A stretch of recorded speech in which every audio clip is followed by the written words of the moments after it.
In this Mass Effect Legendary Edition build guide, I'm going to be covering my Engineer build for Mass Effect 1, which is an Engineer build meant for mid-range encounters. I'll be sharing the best talents to prioritize, what it means to choose the Operative Specialization for your Engineer, the optimal weapons, armor, and mods to equip, and the Squadmates to take with you on missions and assignments. If you've been looking for a way to optimally play as an Engineer, then this guide is for you. The Engineer class specializes in dealing decent damage at mid-range due to their proficiency with the pistol. Because they lack additional weapon training, Engineers gravitate towards utilizing their tech abilities to debilitate enemies by weakening the effectiveness of their weapons and shields. What makes this class fun to play is how varied each of their tech abilities are when it comes to disrupting the tactical strategies of their foes.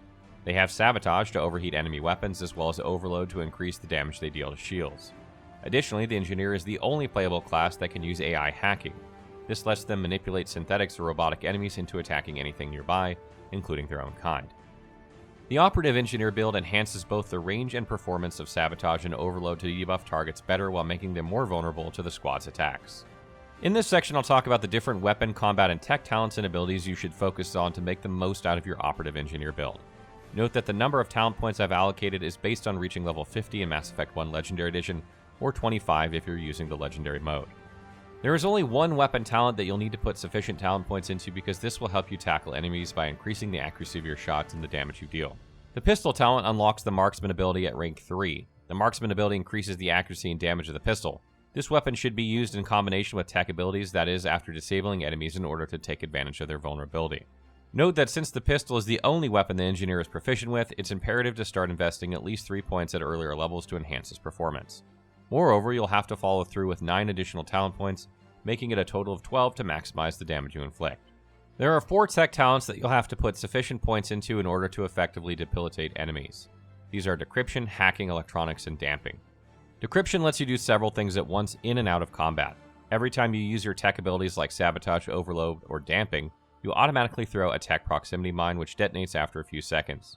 As you raise the rank of this talent, the explosion brought about by that same proximity mine increases. Because Decryption is available at the onset of the game, you have to start allotting as many points as possible. At rank 1, you immediately gain access to Sabotage, which tampers with your enemy's weapons by overheating them, thereby preventing them from shooting your squad. Note that this ability will not disable enemies that don't wield weapons such as Rachni workers. The best way to make use of Sabotage is to immediately cast it when synthetics appear. This gives you time to shoot them to their deaths with your pistol afterward. Additionally, hitting fuel tanks with this ability detonates it, causing explosions to severely damage nearby targets. Outside of combat, you can decrypt locked containers and objects in order to obtain better gear. The amount of Omnigel you gather is also increased.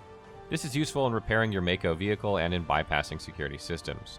Ideally, you should reach rank 7 to unlock the Hacking talent and rank 9 to get Master Sabotage, so you can improve the explosion damage of your tech proximity mine. At rank 1, Hacking gives you access to AI Hacking, which lets you manipulate synthetics to aid you in combat. However, you have to be careful when activating this ability since hacked enemies can attack your squad if there are no other targets nearby. Note that Squadmates will only inflict damage to hacked enemies when you command them to do so. The best targets of AI Hacking are those positioned at the back of the group.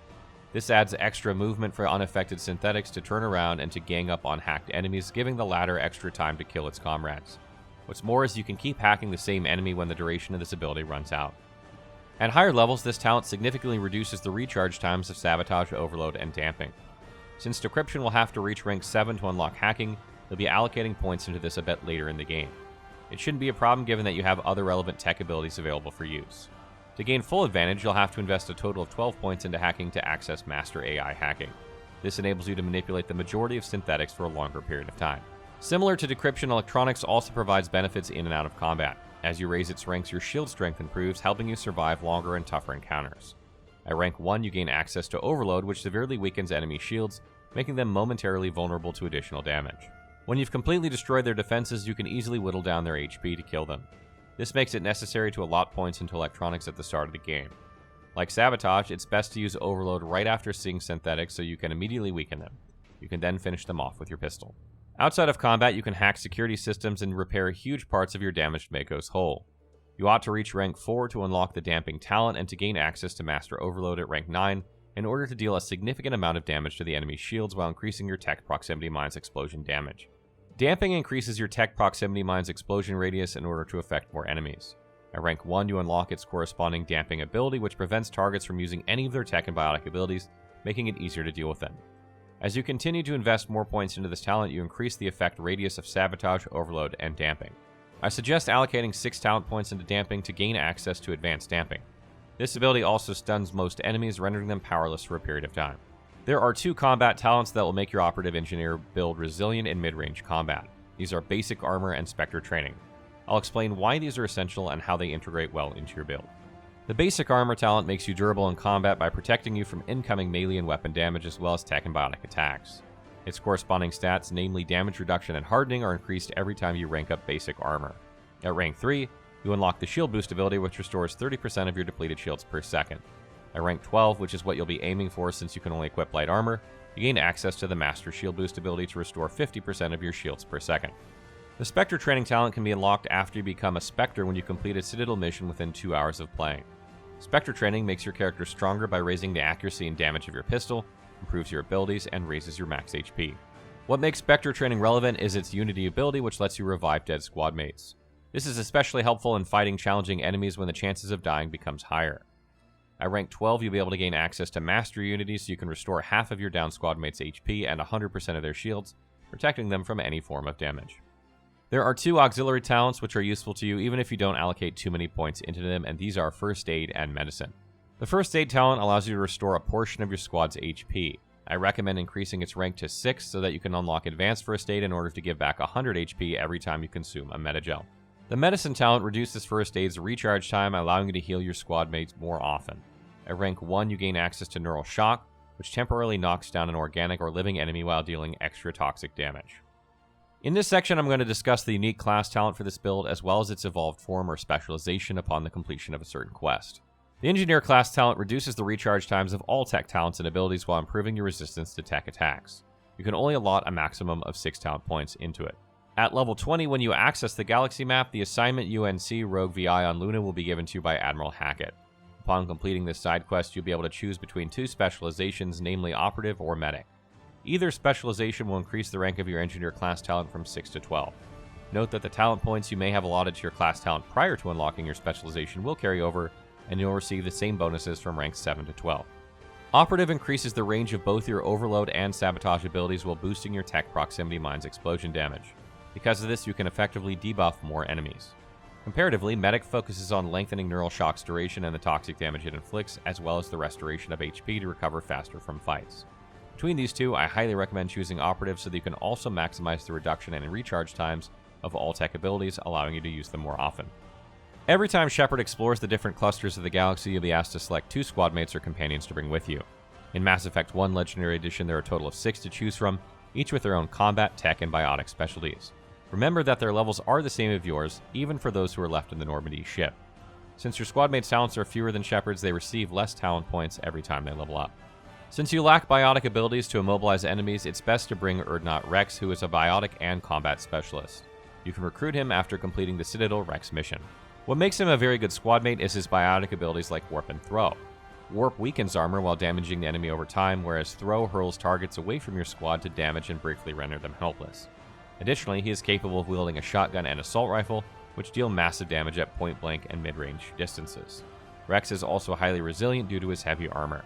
In order to balance your need for additional firepower when it comes to dealing weapon damage from afar, you'll need another durable squad mate like Ashley Williams. You can recruit her after completing the Find the Beacon and continue to the dig site mission. Since Ashley Williams is a combat specialist, she is proficient with all weapons, namely the pistol, assault rifle, shotgun, and sniper rifle. This makes her versatile when shooting from any distance. Moreover, like Rex, she can also equip heavy armor, making both of them ideal frontliners in combat while you activate your tech abilities from the sidelines. For the Operative Engineer build, you should equip the Pistol Spectre gear. To acquire this, you'll need to unlock the Rich achievement by having 1 million credits and reaching level 50, which is doable as long as you complete the majority of assignments. If you don't reach level 50 but you get the Rich achievement, you can still obtain the lower version of this weapon, specifically the HWMP7, which is still far superior than other pistols in the game. You can buy Spectre gear from the CSEC or Alliance Requisition officers located in the Citadel and Normandy, respectively. Note that at the time of creating this guide, there is a bug that doesn't make the Spectre gear available for purchase at higher levels, but this is expected to be resolved soon. For pistol Spectre gear, you can add 2 weapon mods and 1 ammo mod. With weapon mods, you should choose the Rail Extension 7 and Combat Scanner 7. Rail Extension significantly boosts your damage, but it has a heat absorption penalty of 20%. Note that this becomes negligible at higher levels, so it shouldn't be an issue. Meanwhile, Combat Scanner improves detection in combat since enemies can often jam your radar, making it tough for you to spot their positions and total number. For ammo mods, I suggest switching between Tungsten Round 7 and Shredder Round 7, which deal extra 40% damage to synthetics and organics or live enemies. More often than not, you'll be using tungsten rounds due to the high volume of synthetics relative to organics. Occasionally, you can also use the Polonium Round 7 because this inflicts high toxic damage and extra damage over time, while preventing regeneration. When it comes to armor, you're only limited to equipping light armor. Because of this, the best light armor you can have is the Colossus 10, which you can obtain by first purchasing the Casa Fabrication license from the CSEC officer in the Citadel. You can buy this armor from the Alliance Requisition officer if your level is 50+. Note that the Colossus 10 appears randomly in the merchant stock, so it's not a guaranteed purchase. Alternatively, you can acquire it from locked containers, but the drop rate is low. What's great about the Colossus 10 is it has the highest damage protection of all the light armor in the game, and it also has commendable shields and tech and biotic protection. To raise your tech and biotic protection, I suggest equipping the Shield Modulator 7 and Energizer Weave 7 mods. Shield Modulator greatly increases your shield strength, while Energized Weave raises your shield recovery, thereby ensuring that your shields are up most of the time. The Colossus 10 is a strong light armor that boosts your survivability when hit with combat, tech, and biotic attacks. Final tips. When selecting your pre-service history and psychological profile during character creation, note that you can choose whatever you like, since these only affect dialogue options and have no impact on your build. Feel free to choose whatever suits the personality of the Shepherd you wish to play. The weakness of the Engineer is the lack of biotic and combat abilities to employ crowd control measures and to eliminate enemies with firepower damage. Because of this, you'll need to utilize the strength of your squadmates like Rex in order to immobilize targets, and Ashley to shoot and kill them from any distance. Furthermore, you can command both of them to lead the way in combat since they are highly resilient. Lastly, make sure to equip higher versions of pistols if you don't have access to the best Spectre gear yet, because these will help your build succeed. The Karpov 8 is an excellent alternative due to its high damage, heatsink capacity, and accuracy. Another good light armor is the Mantis 8 because of the considerable amount of shields and decent tech and biotic protection. To raise your damage protection, simply add 2 Ablative Coating 7 mods. You can get this from locked containers. Stay tuned for more build guides from Mass Effect Legendary Edition, and be sure to check out the Mass Effect Legendary Edition wiki if you have any other questions about the game. So how's the build? Did we get it right? What builds are you looking forward to? How can we make this build better, and what else would you like to see?